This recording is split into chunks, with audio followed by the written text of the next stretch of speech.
For years, Microsoft's vision of creating one fully integrated Microsoft has been just that, a vision, or in other words, a dream. A very good afternoon to you all. My name is Paul Promote. You hear my colleagues, Panchira, Pierda, and Aquacorn, who are Inspired Consulting at Chulalongkorn University. Today, we'll tell you how Microsoft can turn a dream into a reality. The key objectives of focusing on mobile and cloud-first world, and also to orchestrate the change of innovation. This is very key for Microsoft. And by the end of this presentation, we promise you that Microsoft will achieve a financial benchmark of revenue of more than 122 million US, and also to achieve its goal of one fully integrated Microsoft. But first, let's look at its core competencies and how we can leverage this into achieving our goal. As you can see here, Microsoft has changed its organizational structure, and we've benefited many things from this.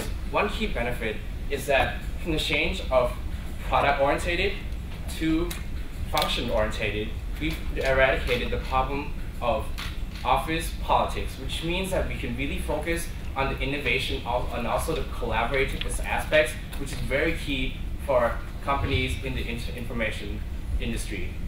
And also, as you can see here, that Microsoft has a very highly skilled and motivated staff. This is also a key resource and asset for Microsoft to use. And lastly, one of the main things is that Microsoft has established a high penetration rate and also dominance in its computer software application in terms of consumers and also business, which is very important because we can use this as a ground to leverage on our extension of their dominance into the mobile and cloud focus. So from these, we can use to leverage, but first, there are some issues that we have to tackle. The first is the problem of the future revenue. As you can see here, roughly 30% of Microsoft's revenue comes from licensing and also the business division itself. As the nature of this is that the fact that they're fairly low maintenance with a steady stream of cash, we can categorize this as a cash cow, which means that we really need to protect and make sure that when we shift our strategic position, that we do not harm them. And also we will need to strike a balance, as when we shift our strategic position, we become sort of competitors with our vendors. So we really need to make sure that our balance is healthy with the relationships with all of the parties involved. Second, we see the problem of devices, as currently all the devices have, though they're not really connected because they have different key visions and goals, and they try to achieve different things. However, we don't see this as a weakness, but rather an opportunity, because we can exploit this opportunity and make sure that we integrate this, especially as with the core competencies of their dominance in the personal computer software itself. And lastly, the key issue of the organizational structure. As you see here, as I mentioned earlier, we changed the org culture from being product-oriented to function-oriented, which means that the stack ranking has been replaced with the new Microsoft, and we have to make sure that this is the right path and the avenue for the organizational growth we have chosen is correct, because we know that in order to create one fully integrated Microsoft isn't about the product itself, but really about the company. And we have to make sure that it starts from the ground up and that translates into the end experience of the customers. And lastly, it's key statistics that 70% of M&As fail. And we have to make sure and facilitate and assure that Nokia's acquisition will not fall into that 70%. I'll now hand it off to my colleague to elaborate further on our recommendations of concur, connect, and control. Thank you, Paul Bramo. So now let's take a look at once we have already analyzed to you the issues that we have at hand, we present to you the 3C strategies. Firstly, we need to concur with the current vendors to find a way to deliver the dreams that Microsoft has always visioned to have. Secondly, we need to find a way to connect all devices to make sure the dreams of all users are being connected and are being implemented. And thirdly, of all, the most important thing is that When we have a dream, it's equally important to take a look at your internal capabilities, to see if you have full control over your internal capabilities, to translate the dreams and implement the dreams to make it a reality. With the 3C strategies, we'll be able to create a one integrated Microsoft that allows us to deliver dreams and make it come true. So firstly, let's start off with the concurrence strategies. But before I get into how do we really defend the current revenue source, which is the cash cow, as we mentioned to you earlier, we want to point out a few interesting trends in the market that we need to know. Firstly, what we see right now is this growing purchase in mobile devices and tablets, but at the same time, the sales of PC, the growth itself, has sort of stagnated, and that's why we think the devices market is actually becoming more attractive, that Microsoft as a big corporation needs to consider and to value the attractiveness of the market as well. Secondly, we also need to take a look at the cash cow. We mentioned to you earlier that the software and license business is something we need to defend, and it's something that we need to strike and balance, as it could cause some competitors, some tensions between competitors. So that's why we think these are the two markets that we need to position on, and these are the two markets we need to expand and capture revenue from. But now let's take a look at what does it really mean and what are the things that we're really doing. When we're talking about these strategies, what are we doing is that, for example, for the devices, we want to expand on the mobile devices like tablets and mobile phones. But for the services, we want to continue to provide service and license services to all PCs amongst all the brands. But at the same time, we want to provide Windows for our tablets and our mobile device, like Nokia's, or if we want to develop a Windows mobile device, these are the things that we want to use Windows software on to create a core competency for the company. Moving on to the below slides, can you please move slides up a bit? Thank you very much. So now the question is, why will we not lose our customers who are vendors and purchasing our software right now? The reasons are fairly simple. First of all, there's always a constant end user demand who are demanding for Microsoft license and Microsoft services. So we think that on one end, we have a pressure from end consumers. That's why the suppliers or the vendors who continue to use Microsoft products. But at the same time, we are not directly getting into the PC market and produce a PC device. So we are in fact not the direct competitors of these markets. It is something like Samsung and Apple. They have developed supply and demand, supply of software and supply of hardware network that they work among themselves. So we think with this positioning, it will allow our future strategies to become a viable strategies that allow us to create potential revenues. So now moving on to the second part. Moving on to the impact. Can you please move the slide down? Moving on to the impact of the first strategies of our concurrent strategies, what do we see? Firstly, when we take a look at Microsoft, we'll be able to tap into the untapped growing market of devices market. But secondly, we'll be able to strike a good balance between software and devices.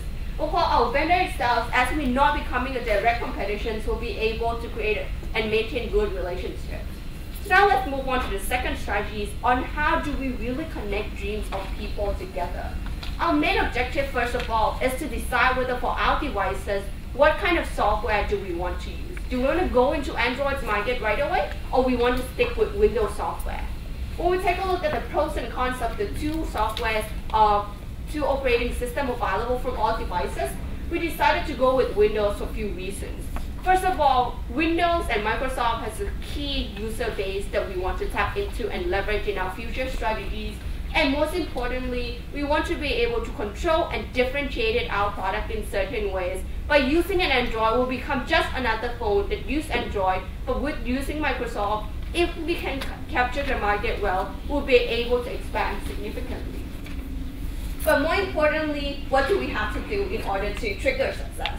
What we need to do is we actually have to integrate all devices together, which is the next step of our strategies. We will tell you how, by focusing on Windows itself, we'll be able to stand out from other competitors.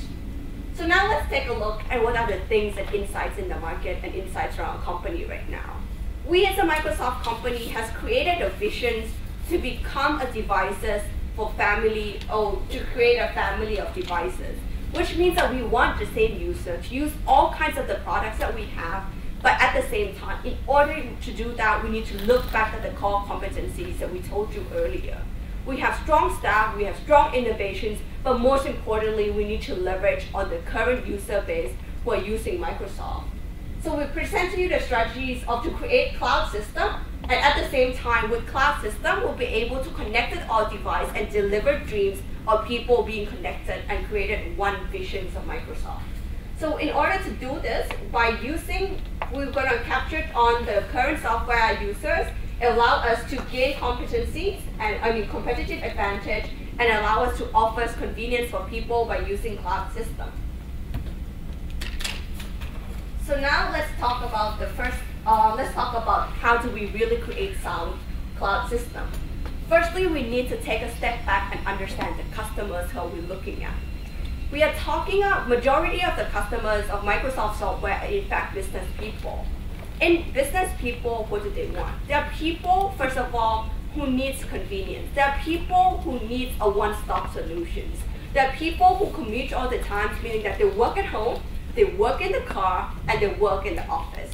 So what's their problems right now? Their devices are not connected. There are many problems for their devices that they can't really transfer information directly, and it takes some time for them to transfer information. But we also need to acknowledge that Microsoft has already started the first step. When, for example, devices in the family can connect among each other, share media, share resources, we think this is one step to success.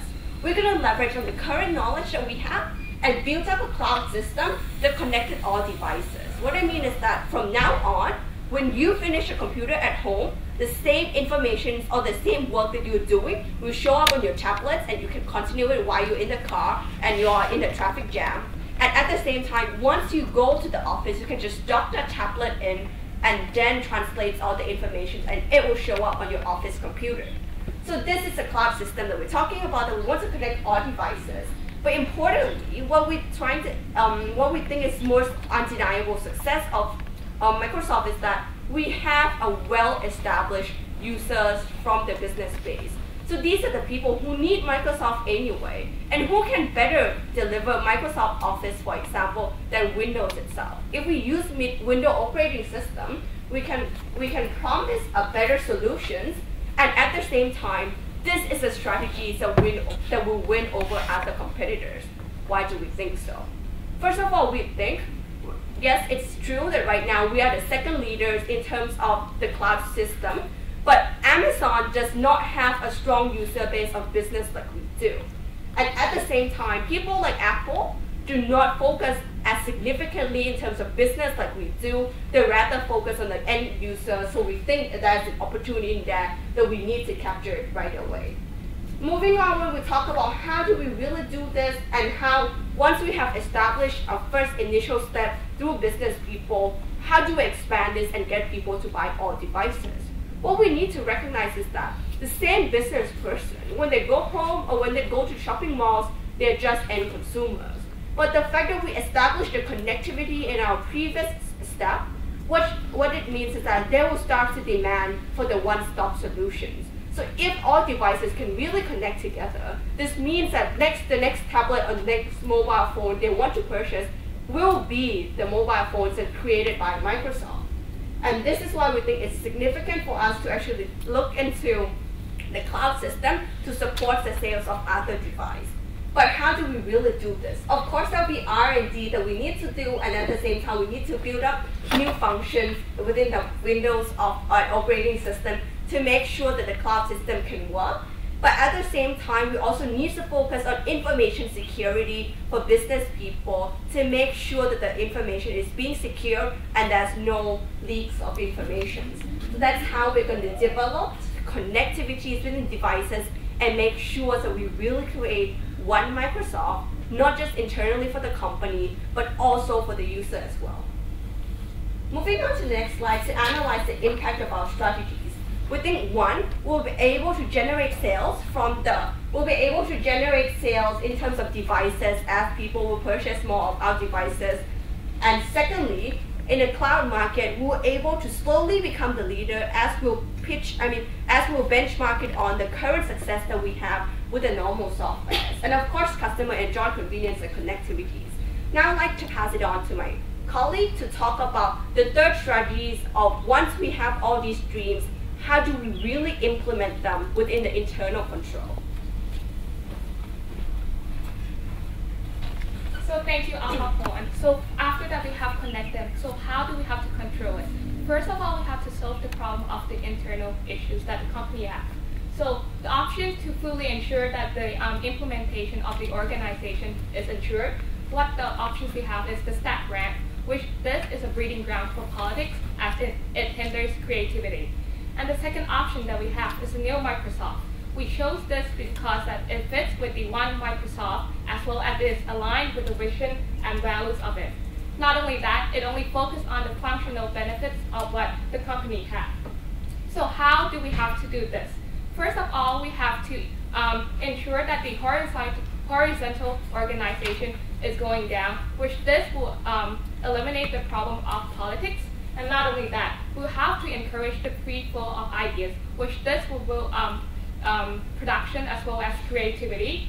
And not only that, we'll have training programs for both Microsoft as well as Nokia staff, so that we believe that a more working environment for them, it will help them to create more productivity for them.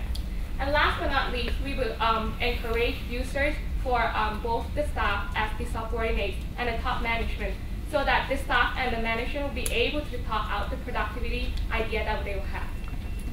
So moving on to how do we do this is that how do we ensure that there will be a successful integration between Microsoft as well as Nokia.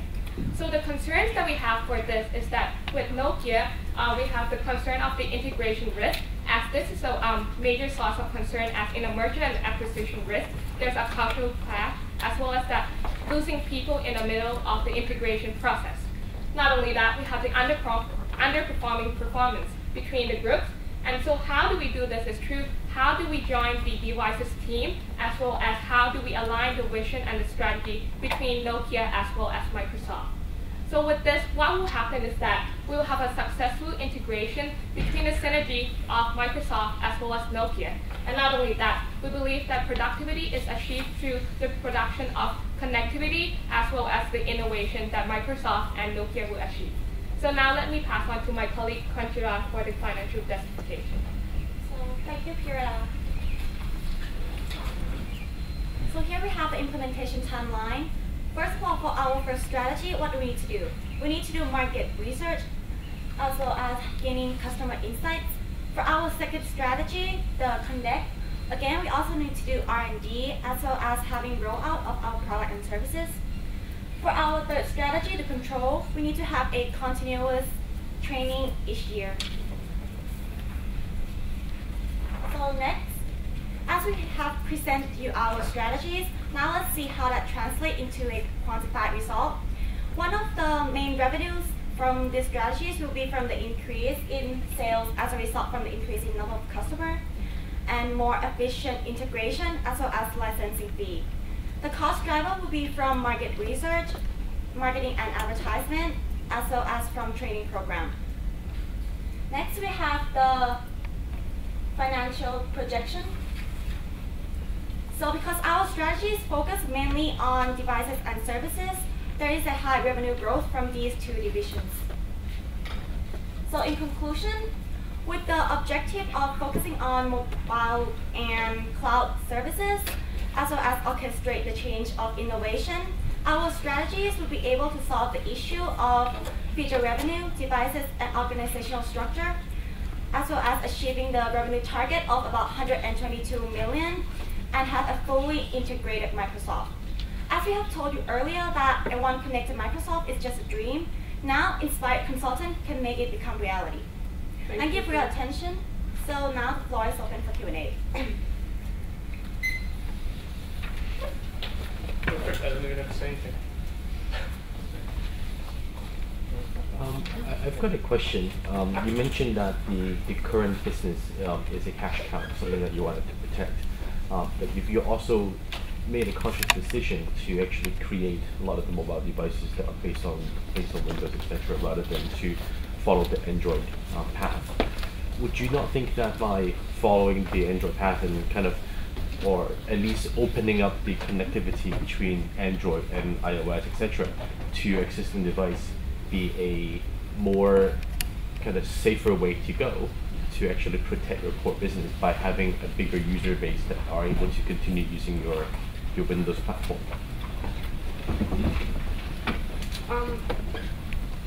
Actually, we mentioned earlier in the strategies whether you make an active decision if you want to go with the Microsoft operating system versus the Android system. What we think is that it's important for a phone to find a differentiating factors to actually sell to the customers. We think that by the fact that if we implement normal Android system, we're going to put ourselves in a risk that we're going to expose ourselves to the larger market, which at the same time, Android does not really allow Microsoft to differentiate from other phones like Samsung or Lenovo or Asus that's currently using Android as well. So we think that's a strong disadvantage that we want to avoid. But at the same time, when we take a look at cases like Apple, so they're using the operating system. If the operating system is attractive enough, we believe that the users will be able to, and we will be able and will be incentivized to switch to the Windows operating system.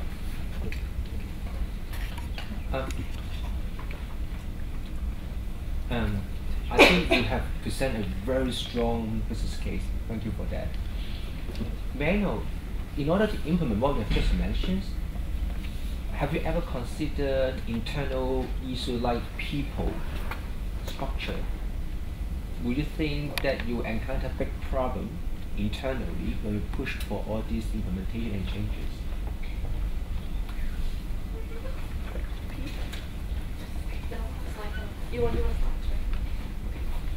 Thank you for the problem.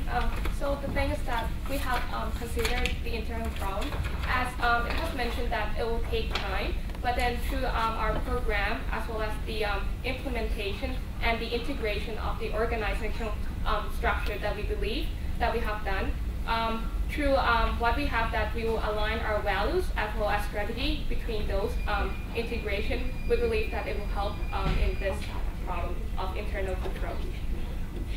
How can we make sure that all this integration can be communicated and implemented in a way that you want it? What should the CEO, senior management, middle management do? Okay. So in addition to that, because the employees will be working as a team, having like collaboration and coordination, they'll gain a better alignment in vision of the company. To answer the new questions about the CEO, we think it's equally important, as we mentioned earlier, that the company needs to be less hierarchical and focus more on the flat organization base, which means that the CEO will have direct communication line with many important people.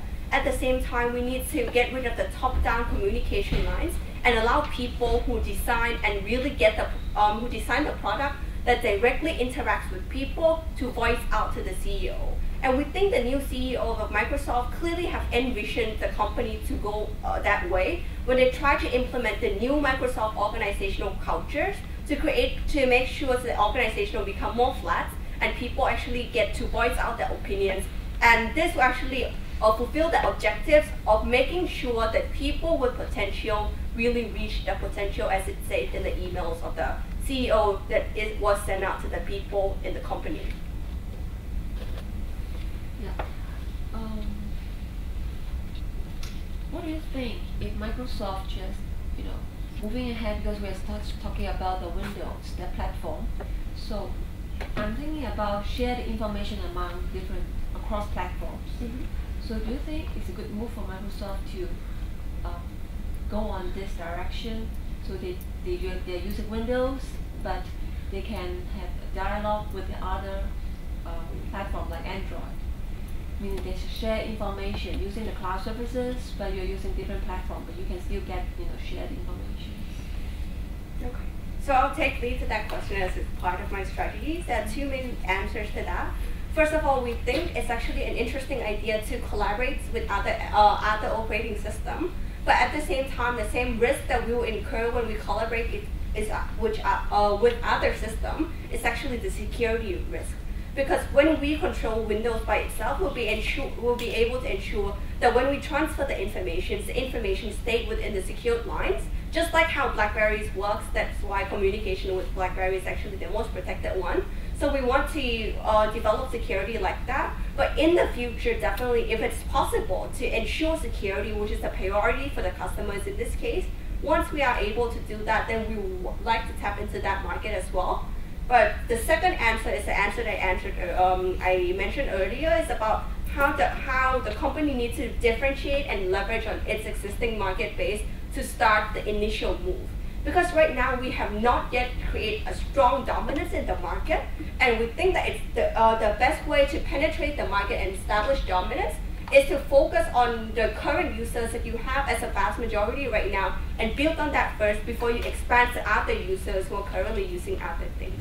I hope that answers the questions.